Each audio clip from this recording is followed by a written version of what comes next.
Scott, what is your favorite Seattle Christmas activity? I love going to Bait Shop, the bar in Capitol Hill, and they do a Christmas light show every year. They have a giant skeleton left over from Halloween that they put a Santa suit on. Like, I'm talking, I don't know, 10, 12, maybe 13 feet tall. Yeah. And there's a whole light One of the big show boys. to Mannheim Steamroller that Amazing. they do once an hour at Bait Shop. And that I do every year. I go to that every year. What about you? I love tacky stuff. Oh my so I love God. holiday decorations. Give me a cocktail bar that puts wallpaper on the walls and just hangs sparkly stuff off the ceiling and over-engineers their cocktail menu. Shut up and take my money. It works on me every time. You want the really like saccharine sweet, maybe kind of... Sweet's not really my thing, but put a bunch of weird ingredients in it and stick it in a festive mug and have some wild stuff sticking out the top. I will pay too much money for it. I love this. I love we it. found the person who loves those like really Christmassy like themed bars. Do and people like, not like those? have you done the Santa? Have you no joy? It's Christmas time, and it's time for Sound Politics. Yay.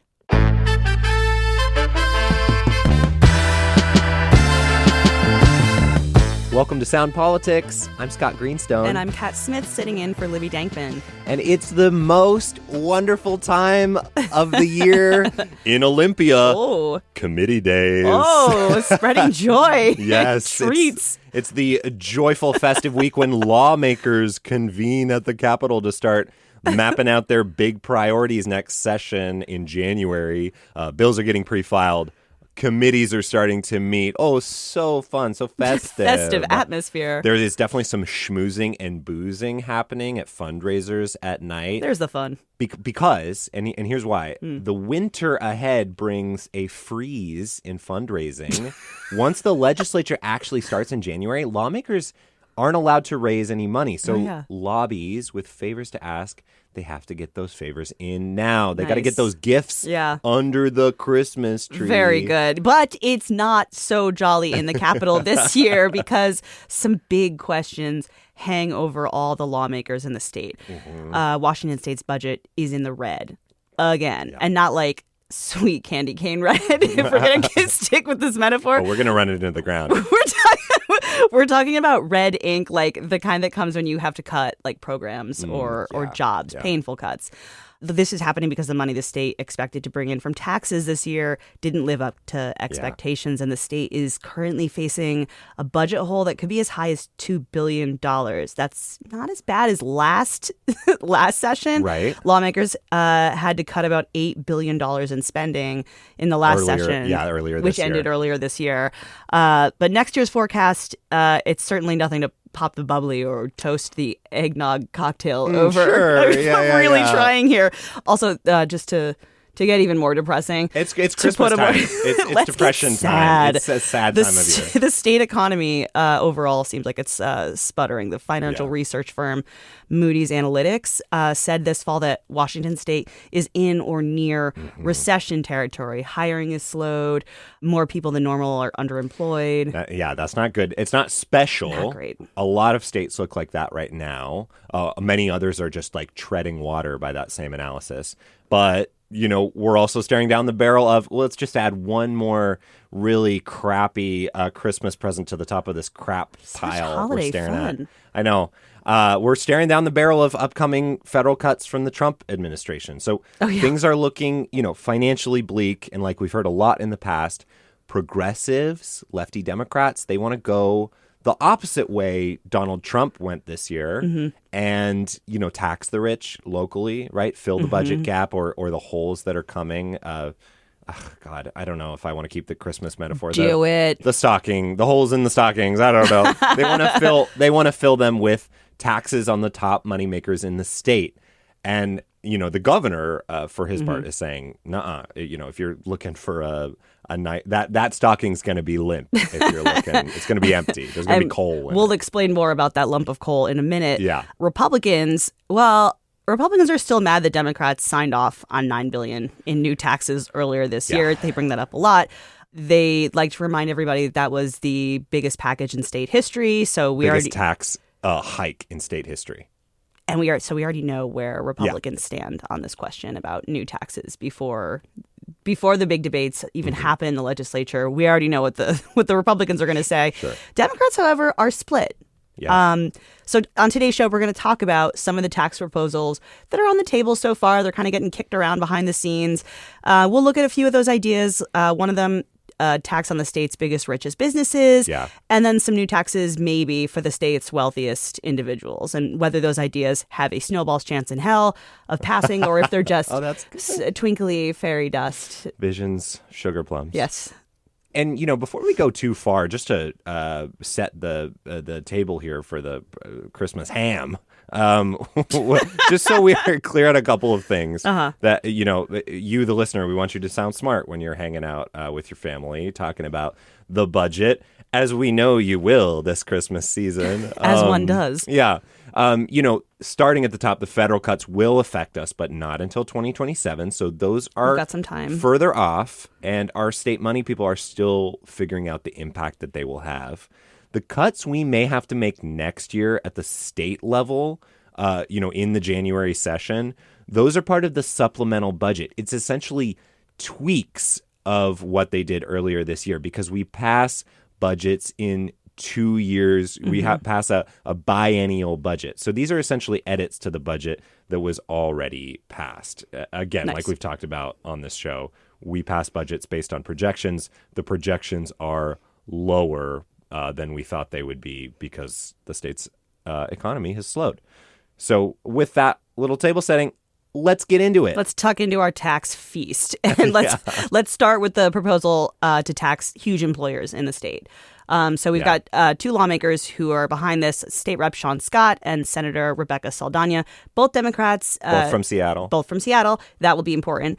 They've proposed a new tax on the state's top 1% of biggest businesses. Now, both of these lawmakers represent Seattle, and they're taking a cue from an existing tax in Seattle. That's the Jumpstart tax on high earners. So the new tax that they're modeling after at the state level, it would be a 5% payroll excise tax on wages above $125,000. So similar to the Seattle one, but a little bit different. So basically, if you make more than $125,000, your employer has to pay 5% of every cent you earn over 125 to the state? Yeah. Wow. So it's interesting because in 125, with what we have in Seattle right now, the tax that they're basing it on, they only pay an excise tax on $189,000 in Seattle. In Seattle, which much again, higher. That is threshold. much higher. $125,000. That might sound like a lot, but if you live in Seattle, that's actually like pretty middle class. And it's more than a public radio professional probably makes. Sure, but if you work at Amazon, that's actually a little bit low. Right. I should also note that companies that already pay Seattle's Jumpstart tax get excused. Firms like Amazon and Microsoft have lots of employees outside Seattle, and that would make them subject to that tax outside the city. Think Bellevue, Redmond.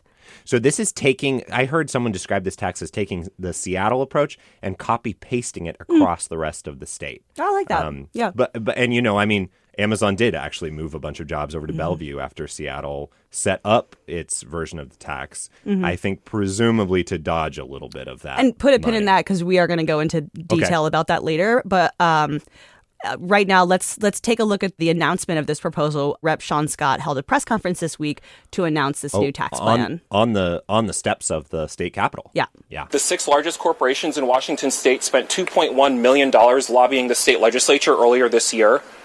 And I think I speak for many within my district and outside of it in saying if these corporations were as enthusiastic about paying their taxes as they were about paying to avoid them, there are millions of Washingtonians who would not have to worry about how to pay for higher education, for healthcare, and housing in our state. So we have not seen like the full script of this proposal and sort of what it would do in the details. We just know the big strokes. The broad strokes, yeah. Yeah, that's right. But it would set up something, he says, Representative Scott says, called the Well Washington Fund, where a bunch of the revenue from the tax would offset cuts to services that the cuts that came through in Trump's so-called One Big Beautiful Bill earlier this year. So this is not necessarily to fill the state budget holes, but to fill the holes coming from Trump's big, beautiful bill. Am I understanding well, that right? And the revenue that doesn't go into the Washington funds, like about half, is going to go into the state's general fund in addition. Okay, that makes sense. Yeah. So Seattle has been able to use its Jumpstart tax revenue to plug a giant hole in the city budget. It's supposed to be using that for affordable housing, but the city has used it to stabilize its own budget. And so state lawmakers are looking at how this has been used in Seattle, and they're thinking about how they might apply it statewide. That copy and paste thing that you were talking about before, especially in the uncertainty surrounding the budget with these looming federal cuts that we mentioned earlier in the show. We don't really know how they're going to affect us yet. They're not coming yet, but this is sort of planning ahead, looking toward the future. Interesting. So the idea is use it for the Trump cuts, and then if we got leftover money, which we should, if we do the math right, like we'll use it to plug the state budget. If this even comes to fruition, right? Sure. This is just a proposal right now. It hasn't even been pre-filed. I've been checking the hopper. We're taping this Thursday morning. It's not in there yet. So we have heard this song in Olympia before. Have. This Christmas carol. This isn't the first time we've seen it's a familiar refrain. Yes. It's not the first time we've seen state lawmakers propose something like this, right?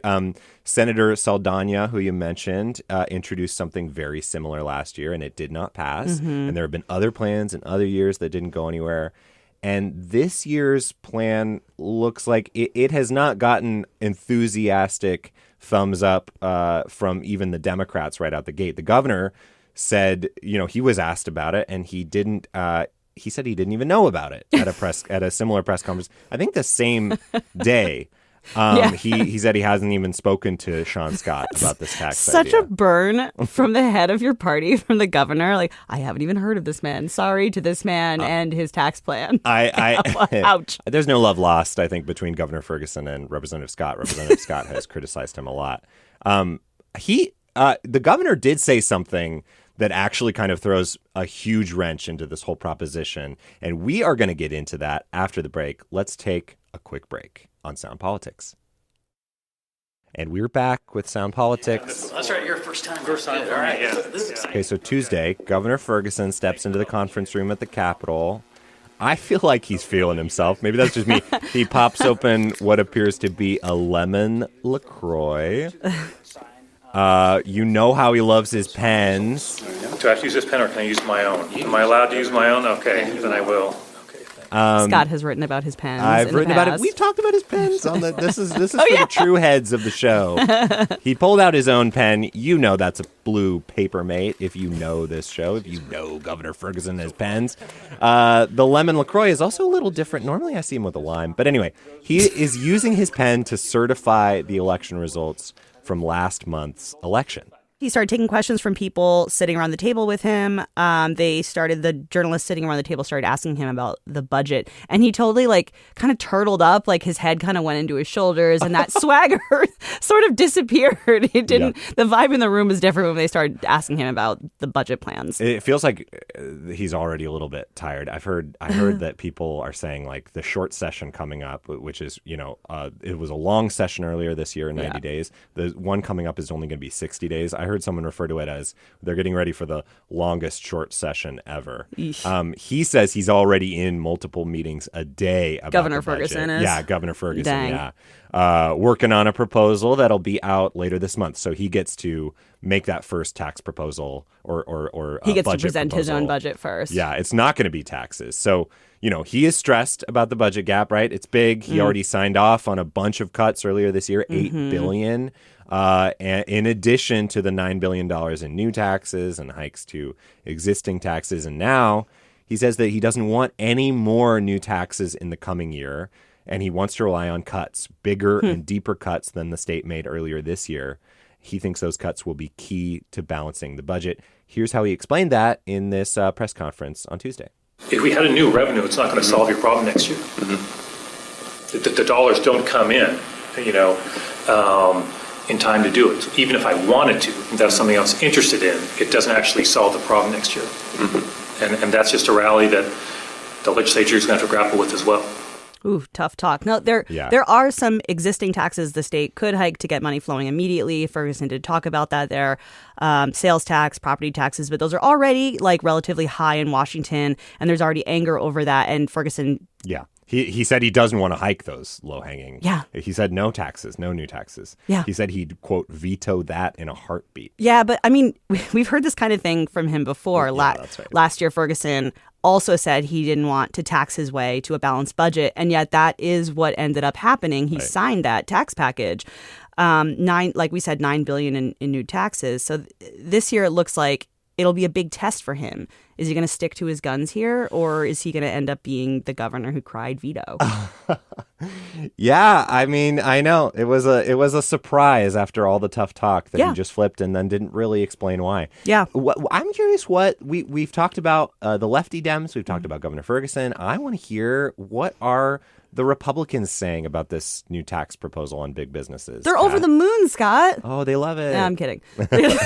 No, they do not like it. Rep. Chris Corey from Yakima, he said it is, quote, insane to do a state-level jumpstart tax. And here's how he put it to Fox 13 News this week. It's especially aggravating to see a tax that has been so detrimental on Seattle alone, to see that move statewide and assume it's going to have any sort of positive net effect on jobs and business in the state is really insane. What he's talking about here is Amazon moving jobs out of Seattle. Mm-hmm. And, when the city tried passing a different kind of payroll tax in 2018, they called it the head tax.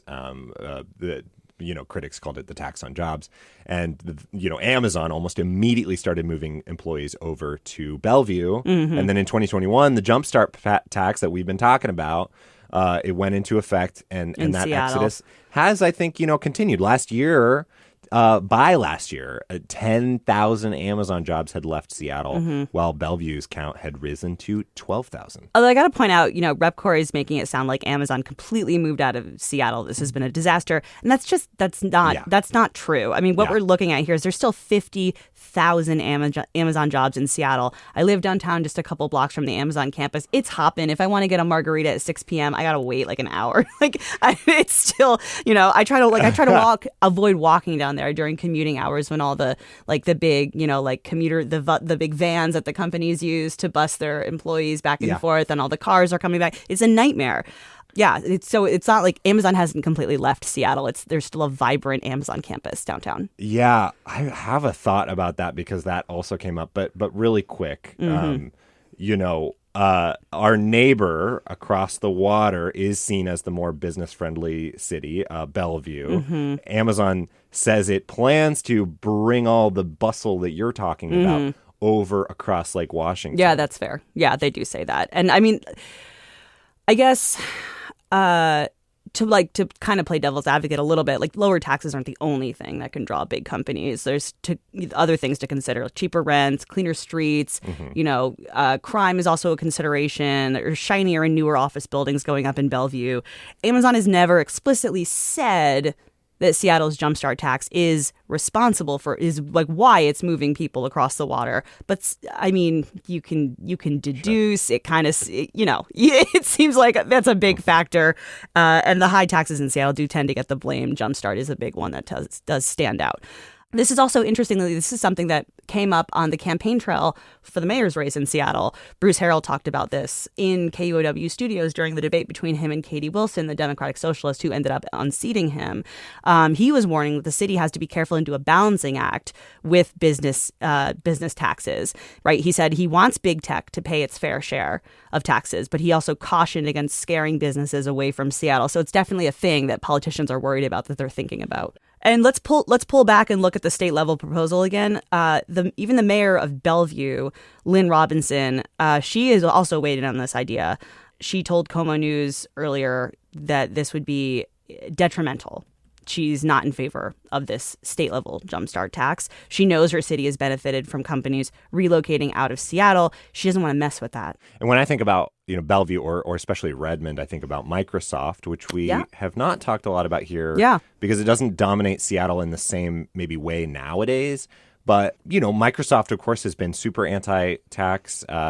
The company's president, Brad Smith, he told Bloomberg last month that the state's tax policies could end up pushing big firms out of the state. And he indicated that Microsoft was eyeing Vancouver, BC as a friendlier place to move if the state continues to hike business taxes. And I do want to say, you talked about all the infrastructure that these cities build out. Sean Scott brought that up as like, look, guys, it's a scare tactic. Like, it's not just taxes. It's also, all the public infrastructure. You can't just pick up your whole company and move it to another, state or another country. At least not overnight.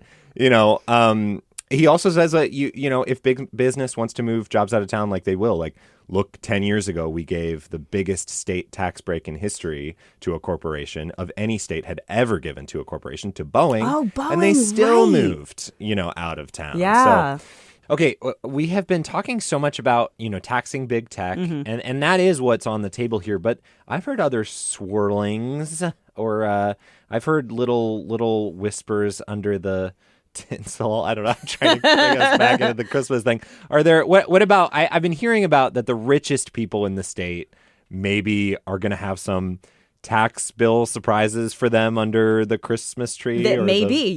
We are still early. And like we said earlier, not a lot of proposals have been pre-filed yet.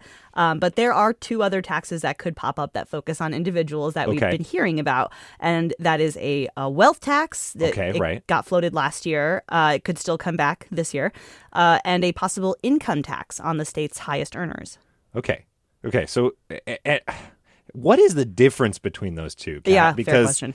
Like, can you break down a wealth tax on high earners and an income tax on what? I feel like I don't know. I don't even know what. Can you tell what's the difference between those two? I got you. Okay, so think about it like this: the income tax proposal is just for millionaires. Okay. Millionaires, simple millionaires. How quaint! So you make more than $1 million a year, you get a 10% tax on the income over that $1 million. Okay. There's probably 20,000 households in the state that would pay that one. Okay, so that's the income tax. Income tax. The wealth tax is for the ultra wealthy. Okay. Billionaires, super deluxe millionaires, not the simple little quaint $1 million millionaires that we were talking about before.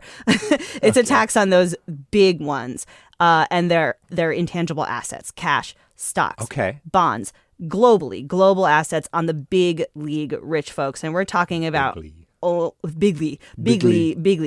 Only about 3,000 households here that we're talking about. So this is like the 1% of the 1%. Okay, cool. That's wealth tax. And both of those are ideas that have been floated, that we have heard whispers in the halls of Olympia about. I mean, they are just ideas. Even if they were to pass, they could get overturned by the courts. Yep.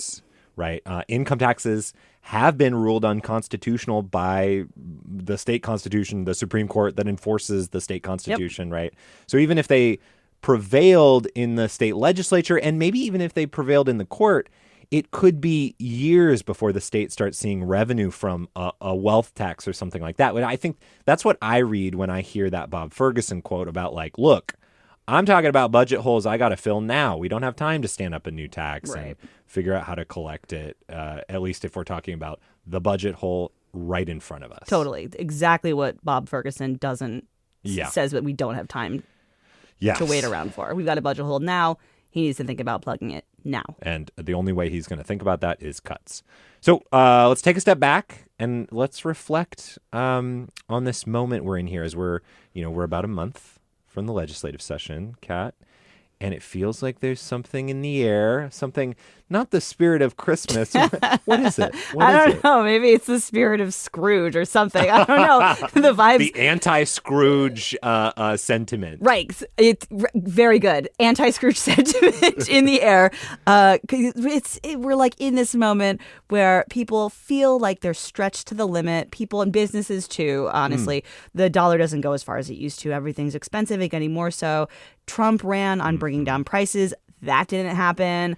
So now, Democratic socialists are getting elected in big cities, promising to address affordability issues for working people. And while that might fly in cities like Seattle, deep blue cities like Seattle, the rest of Washington state is not like that. Well, a lot of the state is not like Seattle. So what's popular, or at least what people are willing to experiment with in Seattle, I don't know, it just doesn't seem like there's an appetite for that in the rest of the state, at least not right now. It's interesting, I was thinking about that socialist-y press conference that we talked about that Representative Scott held on the Capitol steps. Watching it, realizing there weren't that many details, realizing that it was more about what's in the air, the anti-Scrooge sentiment that we've been talking about, right? I think that event was more about movement building and starting up some momentum more than it was Say more about that. Well, yeah, Representative Scott said, like, this is just the beginning. Next time we're here, it's going to be an even bigger crowd, and it wasn't like a huge crowd. I couldn't see everybody, and I wasn't there in person, but like, he said, even next time it's going to be an even bigger crowd. This is just the start of something.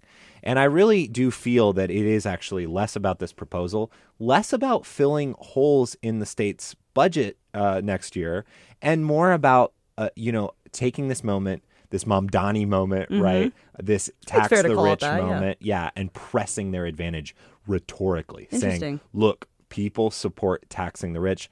Let's do that.